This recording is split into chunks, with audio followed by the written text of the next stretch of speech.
Nii et selline see Anchorage'i vain tegelikult ongi. Donald Trump tahtis tõesti anda Donbassi ja Krimmi Vladimir Putinile üle ning läbirääkimised Iraaniga on lõplikult läbi kukkunud. USA ja Iraani vaherahu on läbi.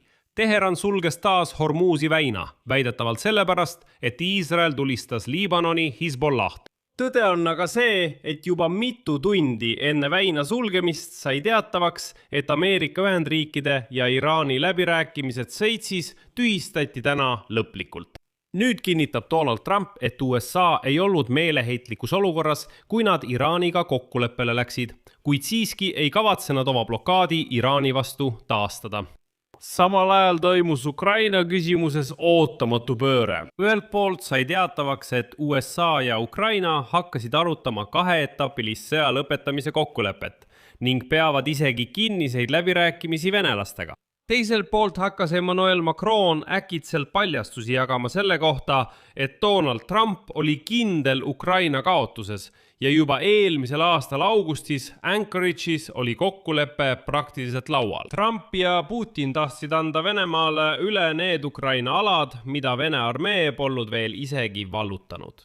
Lõpuks Trump ebaõnnestus. Nii Ukraina kui ka Iraaniga. Minu nimi on Aleksei Bitši. Arutame mõlemad teemad koos selles saates. Aga enne kui alustame, palun tellige kanal, pange like ja kirjutage oma kommentaar. Alustame seda saadet Iraani teemaga. Donald Trump ei jõudnud veel kuulutada võitu Iraani üle ega isegi Iraani kapituleerumist USA ees ning demonstratiivselt allkirjastada lepingut iraanlastega. Kui Iraan teatas, et lahkub täna läbirääkimistelt ja teatas taas Hormuzi väina sulgemisest. Ja see juhtus just sel päeval, kui Genfis pidid pooled lõpuks allkirjastama kirjalikud kokkulepped sõja lõpetamiseks. Etteruttavalt täna Genfis kohtumist ei toimunud.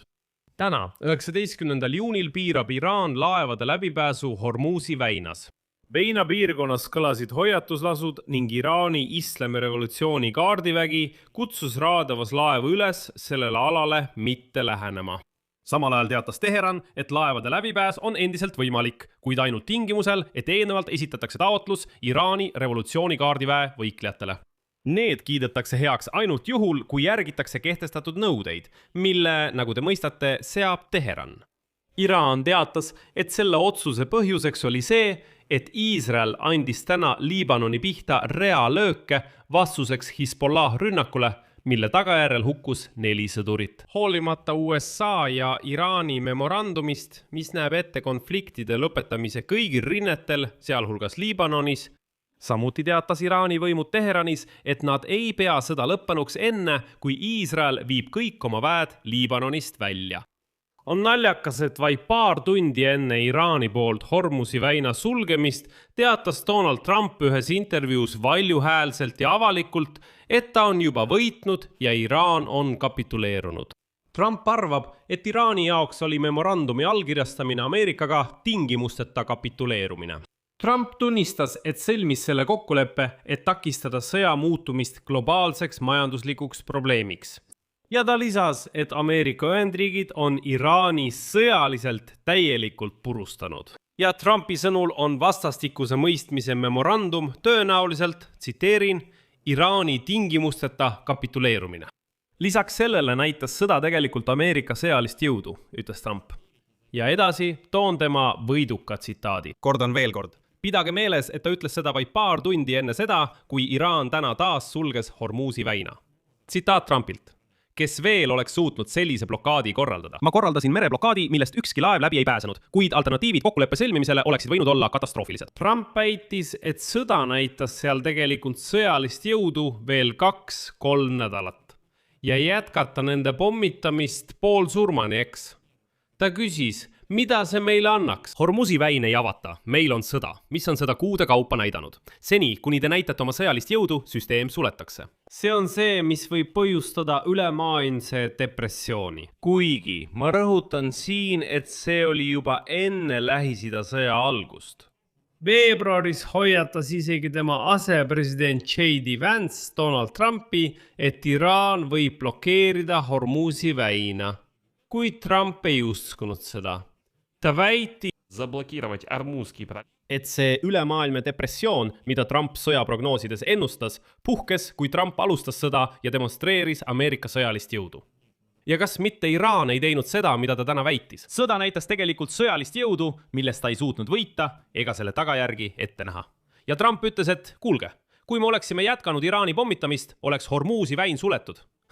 Eks ole. Jälle blokeeris. Sõda tegelikult vaatamata kriikidele järeleandmistele Trumpi sõjalise jõu.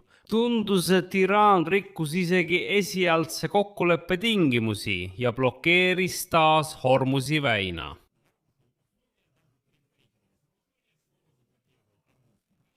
On aeg tegutseda. Aga mida teha? Aga ei.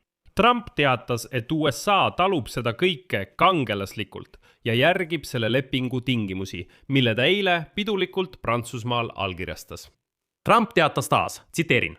Trump ütles, et sõda nõrgestas Iraani.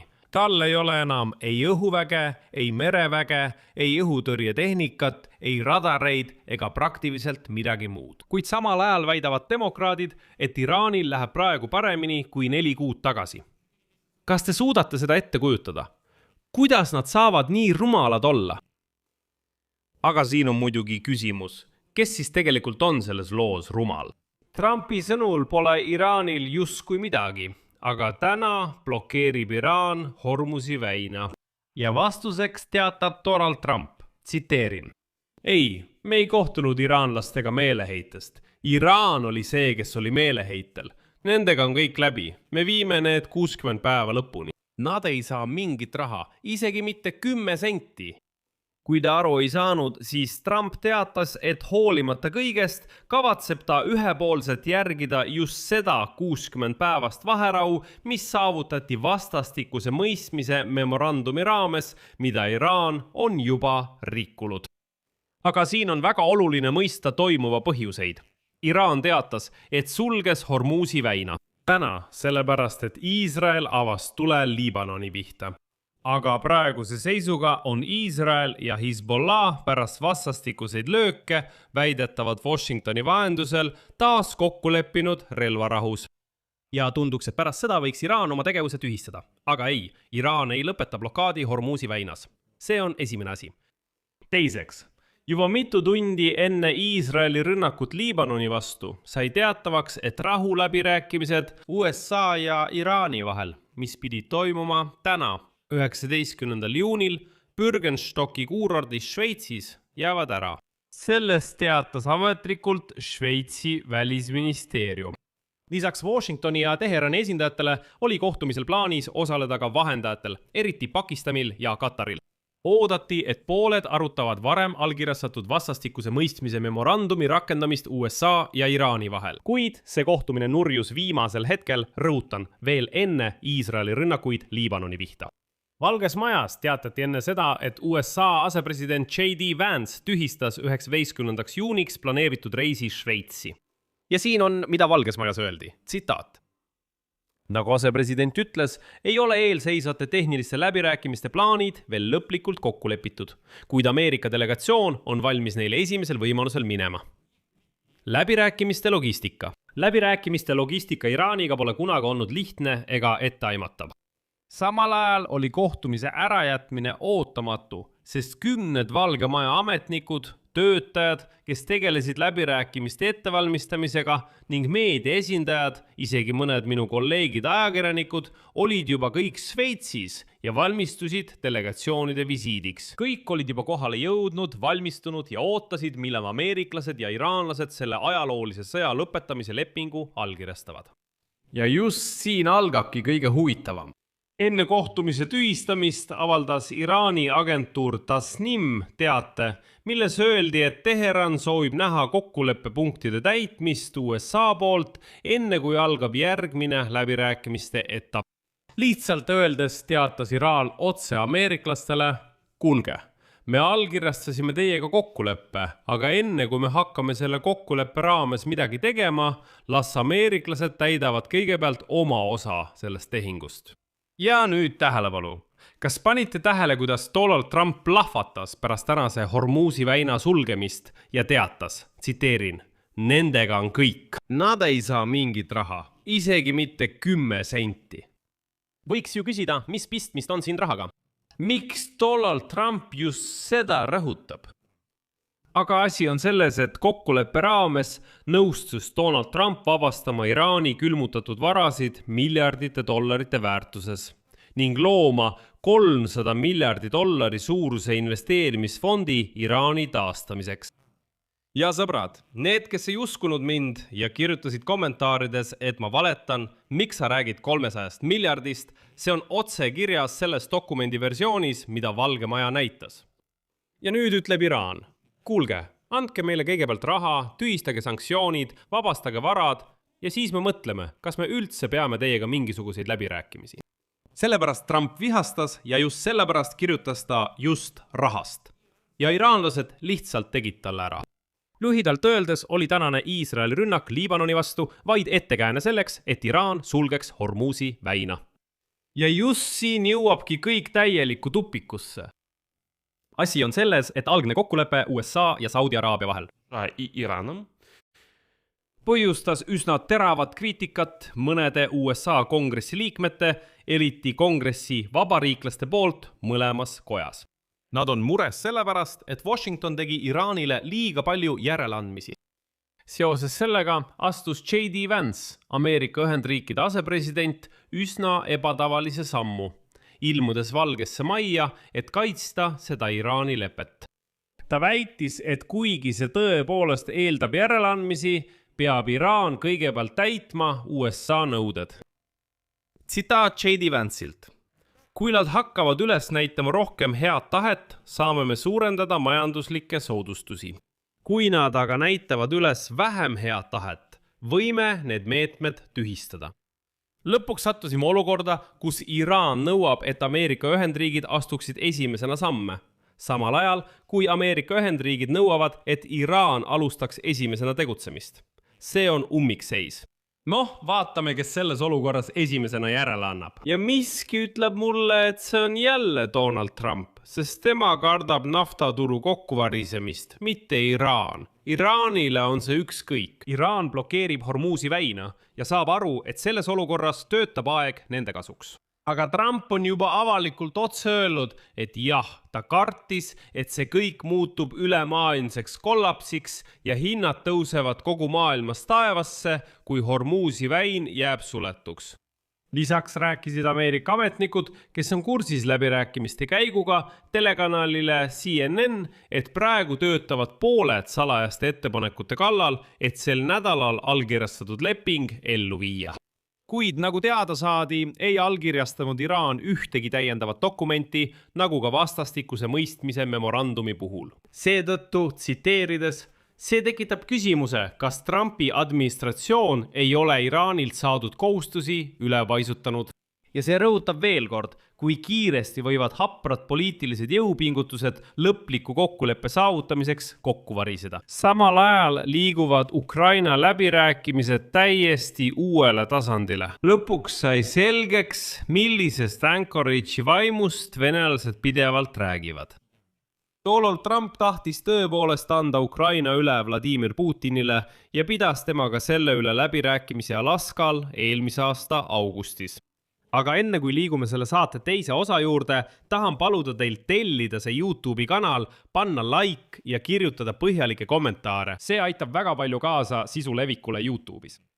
Lisaks tahan teile kiiresti teada anda, et meil on nüüd kinnine kogukond Patreonis ja Telegramis. See kannab nime Pitchi Insight, kus te saate mulle otse küsimusi esitada. Siil arutan ma teiega isiklikult kõiki võimalikke teemasid. Seal ei ole enesetsensuuri. Ja seal otsustame me koos teiega, milliseid teemasid me järgmisena sellel YouTube'i kanalil arutame. Lisaks on seal eraldi analüüsid, mis ei ilmu siin YouTube'is. Ja seal saate ka eksklusiivse ligipääsu suletud striimidele iga kuu, kus toimub küsimuste-vastuste voor. Samuti minu igapäevastele analüüsidele. Patreoni link on selle video kirjelduses, kindlasti liituge. Aga kui soovite lihtsalt ühekordselt toetada selle YouTube'i kanali tööd, olen teile selle eest väga tänulik. Samuti on kirjelduses kõik lingid ja andmed, kuidas seda teha. Ja jälgige mind ka sotsiaalmeedias, seal kohtume samuti. Kõik lingid ja andmed on selle video kirjelduses. Aga meie jätkame. Prantsuse president Emmanuel Macron šokeeris avaldustega selle kohta, kuidas Donald Trump tõepoolest üritas Ukrainat Vladimir Putinile maha müüa. Ja USA president Donald Trump võimule tulles arvas, et Ukraina kaotab selle sõja Venemaaga. Macroni sõnul kinnitas Trump eravestrustes eurooplastele, et neil on aeg lõpuks leppida sellega, et Ukraina kaotab ja saab niikuinii Venemaa osaks. Noh, laseme tal lihtsalt minna, eks ole. Miks me üldse temaga vaeva näeme? Edasi tsiteerin Emmanuel Macroni. Tuletage meelde 2025. Aasta jaanuari ja veebruari tema, see tähendab Trump, arvas, et Ukraina kaotab. Kõik läks halvasti ovaalkabinetis kohtumisel Zelenskiga ja siis tippkohtumine Trumpi ja Putini vahel Anchorage'is. See tekitas lootusi kokkuleppele, mille kohaselt pakuti Ukrainale lihtsalt nende territooriumide loovutamist, mida Venemaa polnud veel isegi vallutanud. Edasi. Macron lisas, et pärast seda 2025. aasta augusti keskpaigas sõitis ta koos teiste Euroopa liidritega Washingtoni, kus nad ütlesid: kuule Donald Trump, Ukrainat ei saa lihtsalt loovutada ja Euroopa ei luba seda. Nende sündmuste tulemusel nägi Trump, et väited Ukraina kaotusest olid suur vale. Edasi veel üks Macroni tsitaat. Sellest ajast alates on läbitud tohutu tee ja see tee on eelkõige ukrainlaste võit, nende võimekus ja veenvus. President Trump nägi, et kõik, mida talle räägiti, et ukrainlased kukuvad kokku, et nad ei ela talve üle, et nad kaotavad, osutus valeks. Ta nägi, et tema ees on vaprad ja leidlikud inimesed, keda ta nüüd austab. Aga pärast seda šokeeris Macron veelgi rohkem. See tähendab, et Prantsuse president kinnitas otse-eetris sisuliselt, et 2025 aasta augustis Anchorage'is oli kokkulepe juba praktiliselt laual. Ja Donald Trump tahtis selles kokkuleppes tõepoolest anda Vladimir Putinile Ukraina territooriumi, mida Vene armee polnud veel isegi vallutanud. Jutt käib Donetski ja Luhanski piirkondadest. Ja teate nüüd Lähis-Ida sündmusi tagasi vaadates jõuan ma lihtsale järeldusele. Kui te tahate mõista, mis on Anchorage'i vaim, siis loege läbi Ameerika Ühendriikide ja Iraani vahelise kokkuleppe tingimused ning proovige sealt leida Iisraelile koht. Ka Iisraeli tabas sisuliselt omaenda Anchorage'i vaim. Trump lihtsalt reetis Iisraeli, kui sai aru, et ta ise on selle sõja kaotanud ja peab kuidagi olukorrast välja tulema oma nägu säästes. Sel hetkel oli tal liitlastest täiesti ükskõik. Kuid õnneks ei kao Iisrael kuhugi, nagu ei kadunud ka Ukraina. Aga siis olukord muutus järsult pärast seda, kui kõik G7 liidrid sel nädalal üheskoos vaatasid hoolikalt põleva Moskva kaadreid. Väljaanne The Economist kirjutab täna, et ettepanek rahumeelseks lahenduseks Ukrainas võib sisaldada etapiviisilist plaani, mis sarnaneb sellele, milles Donald Trump just Iraaniga kokku leppis. Ja just seda etapiviisilist plaani arutas Trump koos eurooplastega G7 tippkohtumisel. Nagu väljaanne kirjutab, Vene armee ebaõnnestumised ja Ukraina edukad droonirünnakud selle vastu varustusteedele ja objektidele Venemaal on hakanud muutma Donald Trumpi suhtumist Venemaa-Ukraina konflikti käiku. Selgus, et Kiievi ja tema meeskonna esindajad peavad praegu igapäevaseid konsultatsioone selle üle, kuidas sundida Venemaad läbirääkimiste laua taha istuma. Ja just selle taustal teatas Trump tõepoolest, et on valmis avaldama Putinile survet ja andma Ukrainale toetust. Kohe ütlen ära, ei maksa arvata, et Trump äkitselt meelt muutis ja sai suureks Ukraina toetajaks. Ei, see ei ole nii, see on olukorrast tingitud, kuid siiski Venemaal toimuvad sündmused, need plahvatused, põlevad naftatöötlemistehased näitasid Trumpile, et kaotajad küll niimoodi välja ei näe. Ja üks ameeriklaste ja ukrainlaste poolt arutatud ideedest on sõja lõpetamine kahes etapis. Esmalt eeldatakse, et sõjategevus lõpetatakse piki praegust rindejoont 50-70 kilomeetri ulatuses mõlemas suunas sellest. See tähendab, et rindejoon külmutatakse ja selle mõlemas suunas 50 kilomeetri ulatuses ehk kokku 100 kilomeetrit tekib tsoon, kus ei tohi olla mingit tulevahetust, pommitamist ega midagi sellist. Ja siis, kui see relvarahu toimib, sõlmitakse laiem kokkulepe täielikuks relvarahuks kõigil rinnetel ja sõja peatamiseks. Ja The Economisti andmetel on taas alanud ka mitteametlikud läbirääkimised Moskvaga. Just sellepärast kuuleme praegu nii palju Lavrovi avalikke avaldusi. Ta kirjutas seal isegi terve artikli, kus rääkis, kuidas eurooplased eksivad, kuidas eurooplased üritavad kasutada Ukrainat kui ühtset rusikat, et luua üle-euroopaline tohutu armee, mis siis läheb venelastega sõdima. Ta kirjutas sellest, kuidas Euroopa püüab Ukrainat, Moldovat, nüüd ka Armeeniat enda poole võita ja nii edasi ja nii edasi.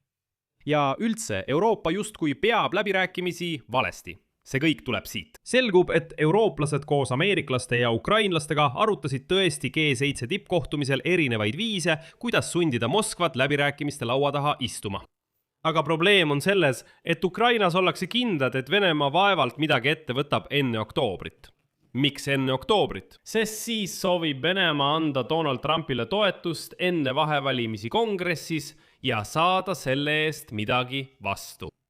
Kuid tõenäoliselt venitab Kreml aega järgmise kevadeni. Loodetakse, et järjekordne massiivne talvine raketi- ja droonikampaania Ukraina linnade ja energiataristu vastu suudab lõpuks sundida Ukrainat Moskvale järeleandmisi tegema. Ja peaaegu, et kapituleeruma. Ja Moskvas jäädakse jätkuvalt selle juurde, et nad on valmis läbirääkimisteks ainult Anchorage'i vaimus. Silmas pidades seda, et 2025 aasta augustis Alaskal toimunud kohtumisel olevat Vladimir Putin justkui leppinud Donald Trumpiga kokku kogu Donbassi üleandmises Venemaale ning Venemaa kontrolli de jure ja de facto tunnustamises Krimmi ja okupeeritud Hersoni ning Zaporižja alade üle. Ja nüüd Emmanuel Macroni sõnade järgi saame aru, et Trump tõepoolest valmistus Ukraina loovutamiseks. Ja täna lisas Trump lõpus veel ühe lühikese, kuid väga kõneka avalduse. Edasi tsiteerin teda. Te saate kõigest suurepäraselt aru. Ma ei ole suur Ukraina pooldaja. Välja arvatud nende naised. Nad võidavad kogu aeg Miss Universumi võistluse. Selline on Trumpi suhtumine kogu maailma globaalsetesse probleemidesse. Siia panen 3 punkti, sõbrad, tellige kanal, pange videole like, kirjutage oma kommentaare, arvamusi ja järeldusi nende 2 globaalse teema kohta. Ja kui soovite toetada YouTube'i kanali tööd, saate seda teha, tehes annetuse ükskõik millise summa ulatuses allolevate linkide ja rekvisiitide kaudu selle video kirjelduses. Kindlasti jälgige mind ka sotsiaalmeedias, Instagramis, TikTokis ja loomulikult Telegrami kanalil. Seal ilmub see, mida siin YouTube'is ei näe. Sellega on kõik, hoolitsege enda eest, kõike head kõigile!